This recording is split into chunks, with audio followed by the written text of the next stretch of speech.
Folks, welcome back to the Jake Feinberg Show, and joined today by a friend of the program, keyboardist who continues to perform across the country, who knows, even the world, back in Montana, Bill Payne. Welcome back to the Jake Feinberg Show.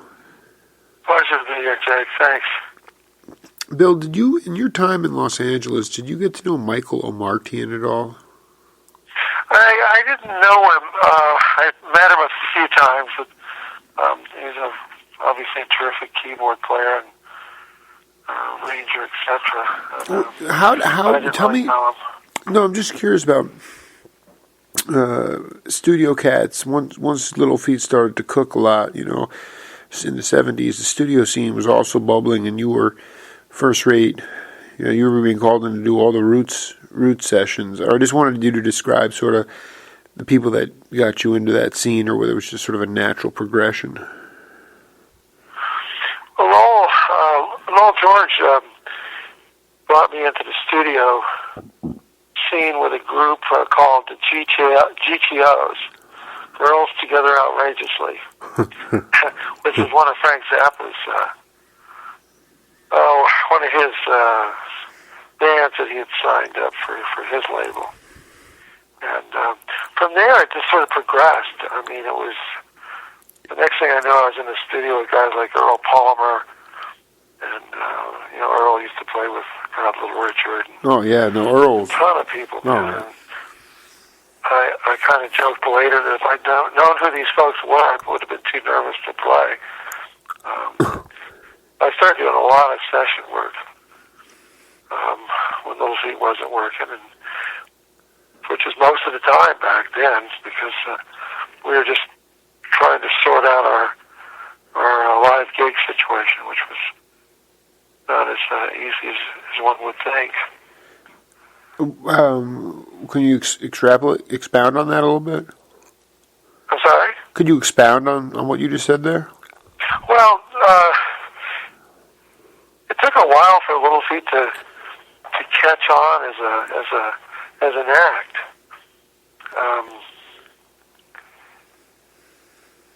We would get support from Warner Brothers on a tour, let's say,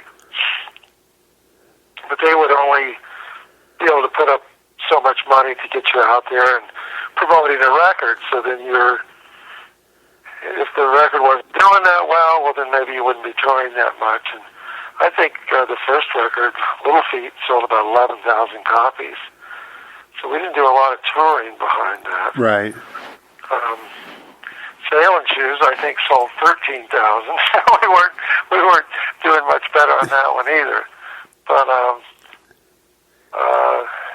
in touring to this day, I mean, there's so much that has changed and so much that hasn't, and the mathematics of getting of gigs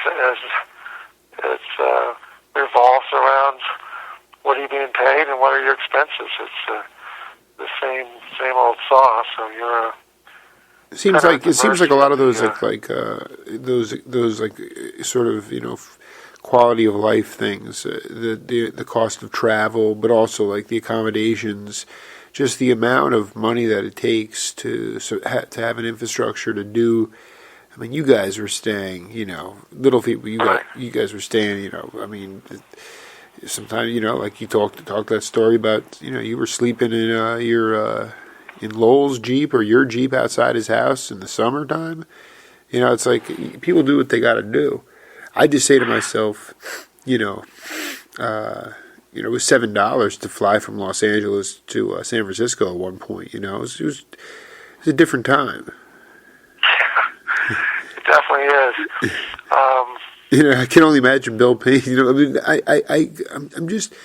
Who was the owner of Warner Brothers, or the guy that Lowell, you guys reported to? Because I listened to this. Well, the guy that ran the show was Mo Austin. Mo. So tell me, because I was listening to this song that he dedicated to Howlin' Wolf, and he talks about Mo, but he switched the name around to Mao. Well, George was was talking about Chairman Mao, because it was Chairman exactly. Mao, Chairman of the board. Tell me about that. Tell me about Mo Austin, this guy. Tell me about this character. Yeah, Mo was a wonderful man. Yeah. We were very fortunate to be with Warner's when we were. And, they took good care of us because there was a thing called artist development back then, which doesn't exist these days. The whole industry has turned on its head. I mean, in terms of, God, I was just back east playing with a fellow in New Hampshire. The studio was in Maine, so we were just over the border. But he was telling me that, in order for guys to play clubs, which has been true for a while, if you're a fledgling act, well, you got to pay the club to play, right? So that's part of that.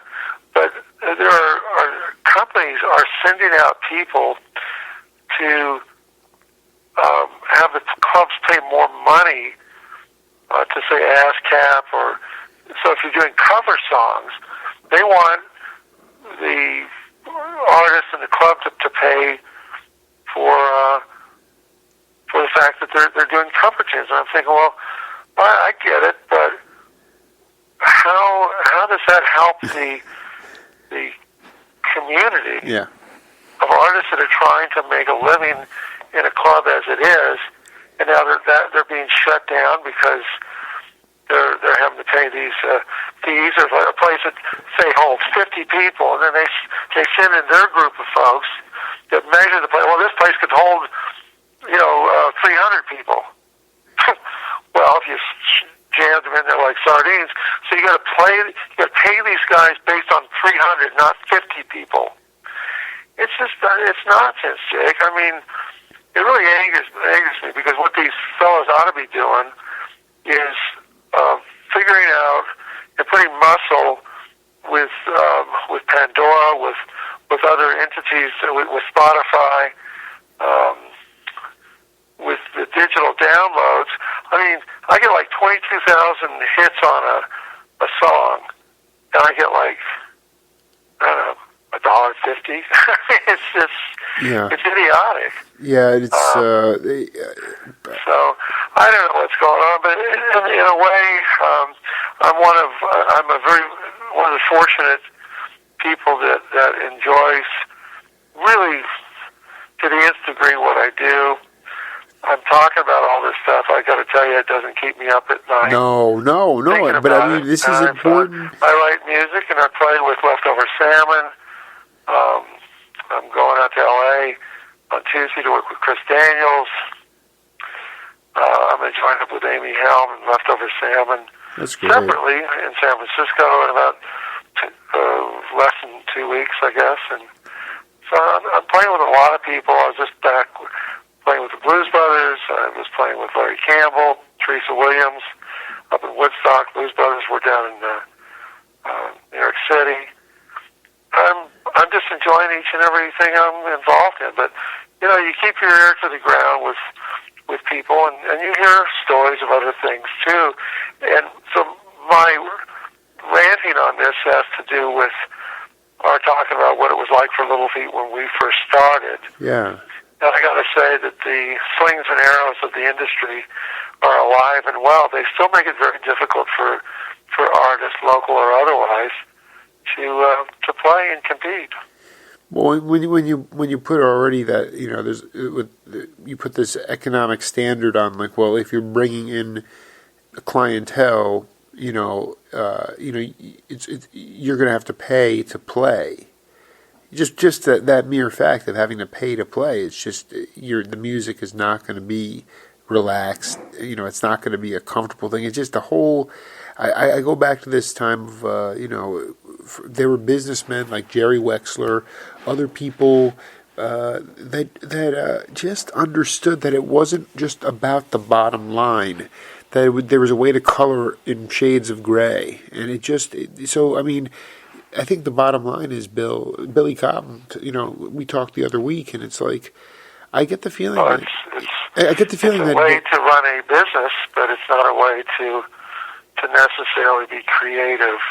But what I'm trying to get at is that it's not hindering you in your career, and you're still enjoying every minute of it. But you guys have to speak out in order for things to eventually sort of come back full circle. Maybe not in my lifetime. This is I mean, we're looking at like probably fundamentally like a complete collapse of the system here, meaning a lot of middle average people are going to get really hurt very bad. I don't.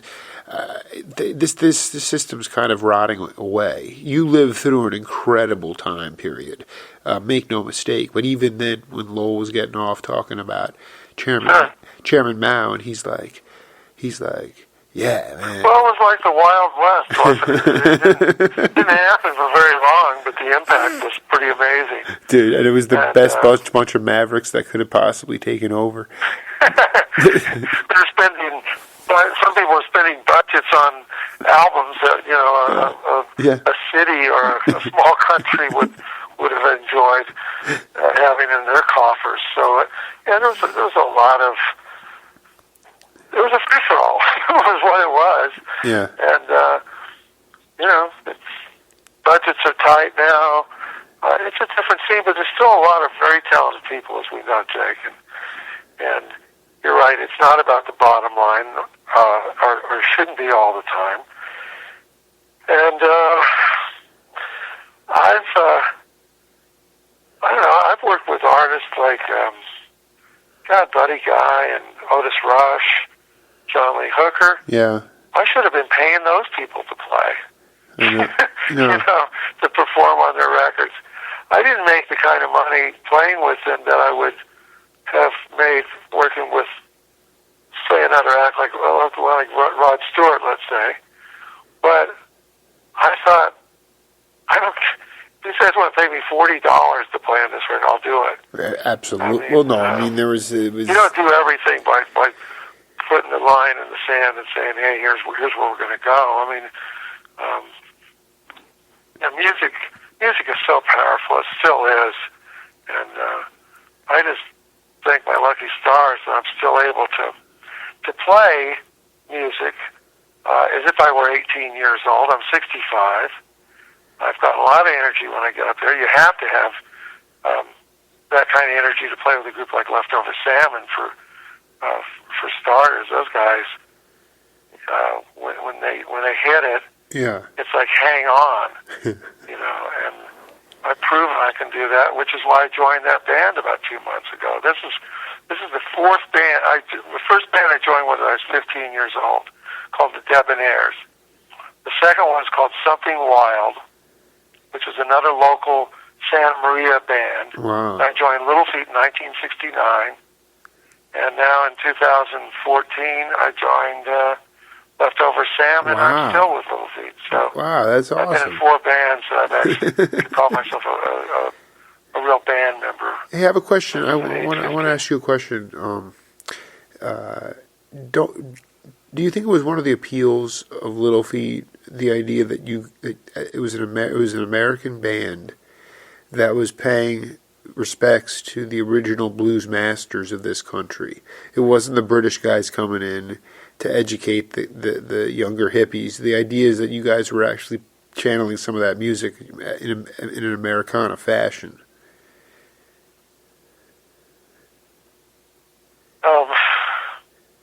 Hang on one second. I'm going to track something here. One second. Yeah.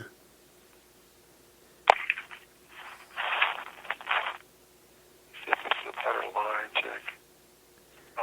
No, I'm not speaking clearly either, man. I can tell. No, you're okay. The line here is really soft. It's not you.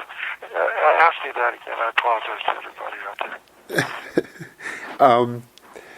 there. The question was, don't you think that one of the appeals of Little Feat was that it was an Americana band? It was a bunch of American cats that were paying respects to the original blues masters, Howlin' Wolf and the guys you played with. But the fact is, it wasn't a bunch of British guys coming over and selling out arenas playing black guys' music. You guys were playing that music as well, which you were not one of the few bands that did that. Well, I don't know. I mean, I grew up, there was a club called The Back Door in Ventura, California, I want to say in 67, 68, Yes. 69, and 69 is when I joined Little Feat. And, you know, we were, I wasn't in Little Feat until 1969, but the blues was really, you know, let's say like the Blues Project with Al Cooper and those guys from New York and or Boston, wherever the hell they're from. they were playing blues music. Yeah. So there were quite a few bands that were taking that route.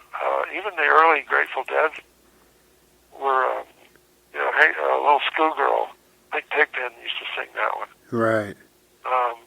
So there were other bands that were doing it.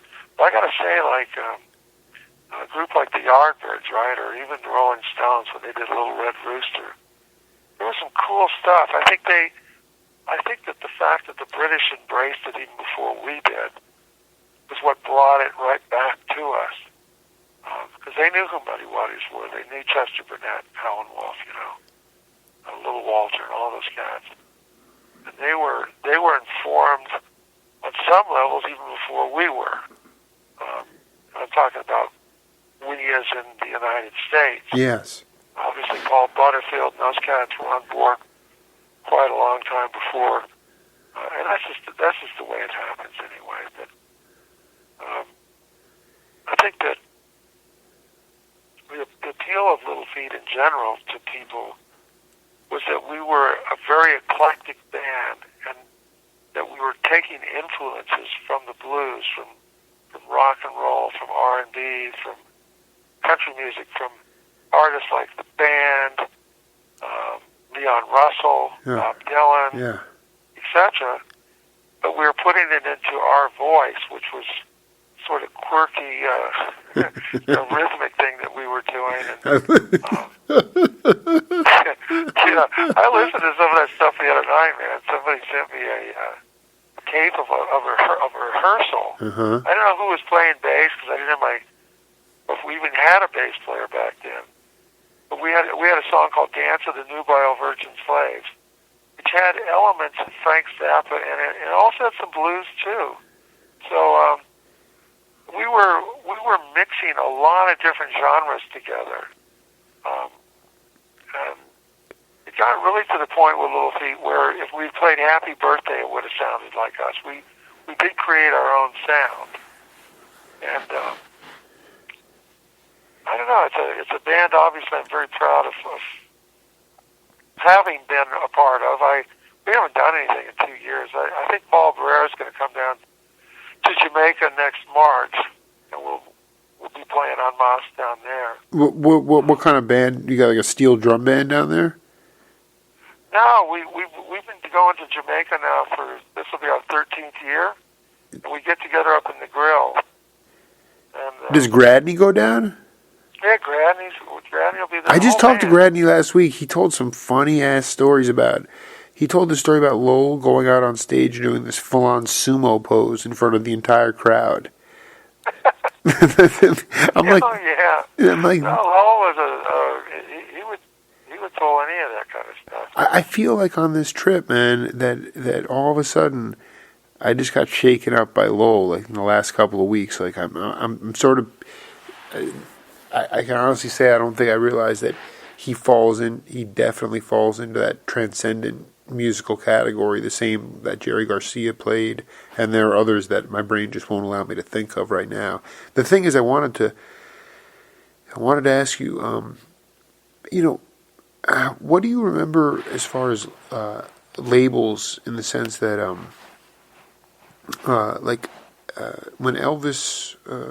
when Elvis was playing rhythm and blues, it was all good until they saw he was white, and then they changed it to rock and roll. Did you remember when you started to hear people talk about, like if you and Lowell were talking about putting songs together, were you talking in terms of like chord changes, and were you using like what kind of when did terminology change towards labels? That's a great question, man. I don't know. I mean, for a song like Truck Stop Girl, Yeah. that was my idea of a country song. But it really wasn't like any kind of country song I'd ever heard. Well, I kind of imagined it to be. Strawberry Flats, it has these other elements that are not quite rock and roll, they're not country. It's kind of like the band, but the band on LSD. I don't know how I would describe it. So we didn't really talk so much in terms of terminology because they didn't really exist. But if we were, on the other hand, on that first record called Little Feat, which was released in '71, if we were doing Willie Dixon's two songs, it was 44 Blues and How Many More Years. That was blues, and we treated that as a blues genre. And we had Ry Cooder playing with Lowell on at least one, if not both, those songs. We were having to both be in the same studio. Ry Cooder was with Warner's, as we were, and Lowell had hurt himself. He had an accident with a model airplane that could fly, and he was working on the engine using an engine block, and the thing flew off, and it could have hit him square in the face, but he raised his hand, thank God, and he put the engine just dug into his hand. So Cooder was out in the studio playing one of these tunes, and Lowell's looking at him, and he puts on his guitar and gets out there, and he's bleeding all over his guitar. But so this is, wow. But yeah, the terminology with things was a little difficult to describe because Little Feat, we changed the boundaries so much. We were merging different genres together. I don't think there was a terminology for it. Yeah, no, and I also say, like, if you were going into a store to find records, it wasn't like they were siphoned off to a jazz section or R&B section. I mean, everything was kind of... I think there were. I think there certainly were. I mean, you had Tower Records back then. Was one of the bigger chains, I guess. But any decent record store would have, blues, rhythm and blues, because you have James Brown and rhythm and blues. Yes. And rhythm and blues. And of course, the names of the artists, so you can find it that way. Country music. How would you... George Jones. Etc. Did you get a chance to see, like, Jesse Ed Davis and Taj Mahal play when you were down in Southern California? Yeah, I did. In fact, those guys played at that club that I mentioned in Ventura, California. Oh, the Back Door. Yeah, Bob Jones on that place. And I used to play there. Taj was there. That's when I met Taj Mahal. And Jesse Ed Davis, I'm pretty sure played there. And they were, Carino was one of the tunes they play. And there's some great stuff. What about Fatfoot Paul Lagos? What was the name again? Paul Lagos. He was a drummer. Oh no, I don't remember him. Did you ever? Yeah, okay. So that's interesting. One of the pillars of my show is leadership, Bill, and I just wanted for you to talk about what you feel are good qualities of leadership as it relates to being in a band. Quality of leadership as it pertains to being in a band. Yeah. What are what do you identify as good leadership qualities in general? And then, in a band structure, who was somebody that you point to that was inspiring as a leader for you? You got some great questions. Jeez, I got to say that I didn't really have anybody that I really knew or could point to. Maybe, gosh, I guess maybe Mick Jagger was. I might have read someplace that he was a leader of the Stones, but he did it in conjunction with Keith Richards. Frank Zappa was the leader of his band. But the qualities of leadership, which is what I should start with, because that's what you asked first, yes, was it's somebody showing direction, somebody that has a handle on how to get people to work with one another. A band is it's you're putting people together that oftentimes in a social situation wouldn't gel at all. They wouldn't necessarily hang out with each other. So you got a different set of value systems coming into it, right? So how do you get them all on the same page? A lot of that is in can you direct people musically to do something, and can you inspire them to literally follow you as a leader? And that requires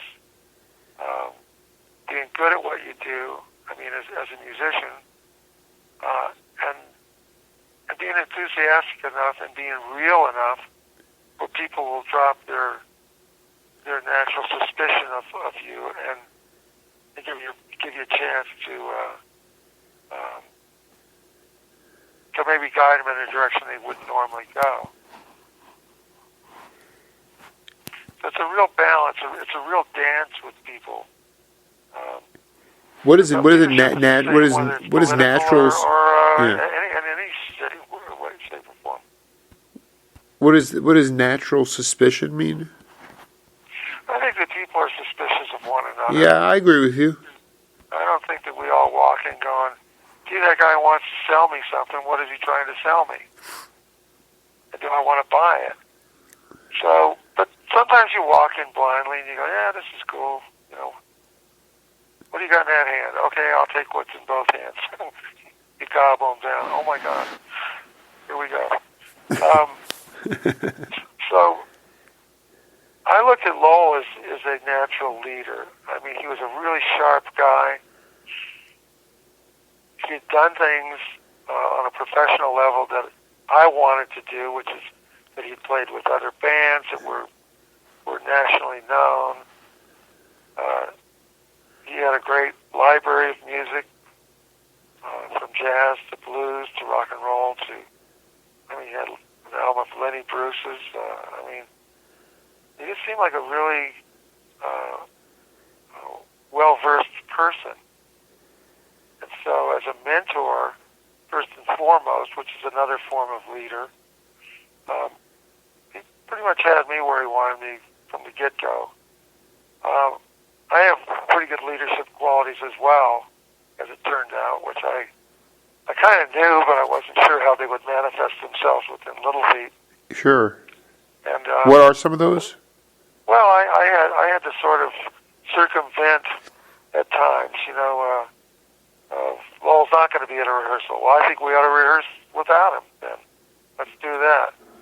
When Ken Ehrlich called me up many years later and said, "I want you to put together for the midnight special who the acts are going to be on the show."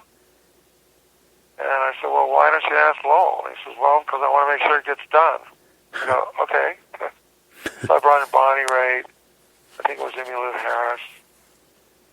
Weather Report, that kind of thing. That's great.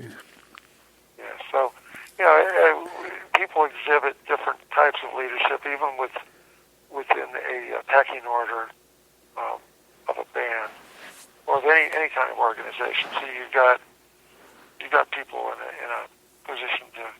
I felt Lowell needed help at times, and if I was a guy that could help maneuver things, then I would. Was Little Feat the type of band that they wouldn't all be at a party together hanging out?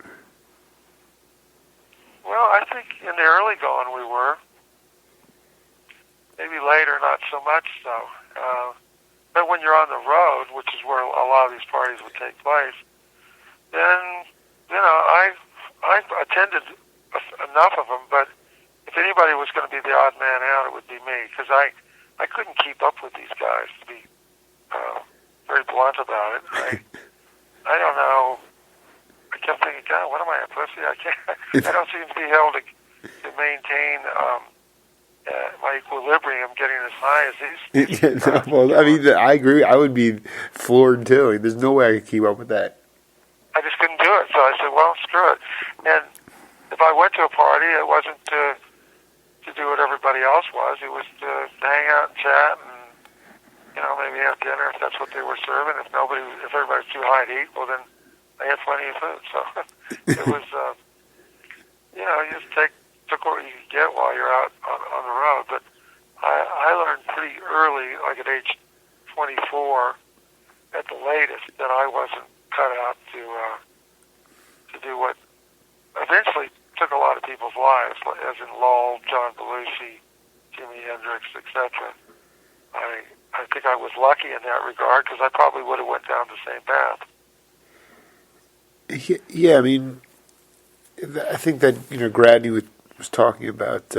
He actually specifically talked about Lowell taking this antihistamine, and it really didn't work with the amount of coke he was doing and the other stuff he was doing, and that's what really got him. Yeah, it's like, well, everybody has their own level, and it was so endemic. The behavior patterns were so endemic back then to just get as high as you could, and to a degree, that stuff is still going on, obviously, today. But it's I learned my scene, what I was capable or not capable of doing, and maybe it's why I'm still, as I said, at age 65, 66. No, you're the fountain of youth, Payne. And I'm still you're the fountain of playing youth. like I'm a kid, I don't need the enhancers to find where the sweet spot is. Don't even worry. That stuff is all bullshit anyway. Yeah, did you collaborate with Greg Allman at a certain period? No, I didn't. I played Paul Bearer, Richie Hayward, and I, and let's see. I had his name for a second. I am 65. George Porter from the Meters. Oh, nice. George Porter was the bass player, and he was a musical director, by the way. On this gig we played at Madison Square Garden, and it was a party for John Lee Hooker. Oh. And the people that we played with, we didn't play with John, although I played on a record with Hooker about a month or two later. You did? But at the gig itself, we went into rehearsals with Willie Dixon, Greg Allman, Joe Cocker, and Johnny Winter. Wow. And those are the people we were backing up. And then the next night, we played in front of, the Garden holds about 18,000 people. What would Playing with Willie Dixon was just amazing. Yeah. I was playing the organ, and Greg was out there singing. Wow. That's the way we worked that. So you were on B3 and he was just up singing? As I recall, yeah. Wow. It's so. Could you talk about those original blues masters? The kind of stage presence they had. I think those guys were fearless, man. Well, Howlin' Wolf, I saw him at the Fillmore in San Francisco, and this guy could literally climb a curtain if he wanted to. He was a big guy, Yeah. and full of energy. I mean, he would bounce around the stage. He commanded the stage, and that thing that we're talking about, Jake, is that stage presence. Yeah. I was talking to somebody tonight about it at dinner. I was talking to Larry Campbell about it in Woodstock about 2 or 3 nights ago. And it was about Lucinda Williams and her stage presence. Or Bruce Springsteen and his stage presence. Or I've never seen Bruce perform live, but again at Madison Square Garden with Jackson Browne when I was playing with him, I think it was in 1980. Springsteen came up on stage, and just his very presence, without him doing anything, was just like, oh my God, this guy owns this place. Van Morrison, like that. Yeah. So I don't even know how to pinpoint what qualities that guy had. He simply walked on stage. Of course, it was the applause was part of it, but there was something that was emanating from that guy that was something it's tough to put your finger on and go, oh, this is what makes that happen. You don't It's see just a that, though. feeling, I mean, you man. don't see that, it's like though. feeling an earthquake before it happens. Have you ever done that, or has that ever happened to you? Say that again? Like an earthquake,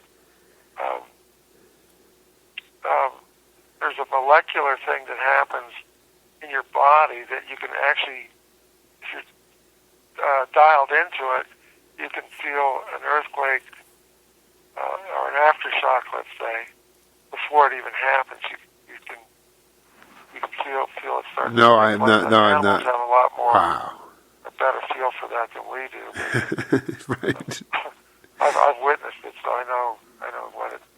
Yeah, the idea of getting on stage and not having to do anything other than be there to just just get people intoxicated is just such a powerful experience. That is the, and then of course. Well, Elvis Presley had that too. Yeah, that's right. A lot of these cats did. I mean, but Elvis we're talking about that tonight at dinner. I mean, this guy, the people I were having dinner with.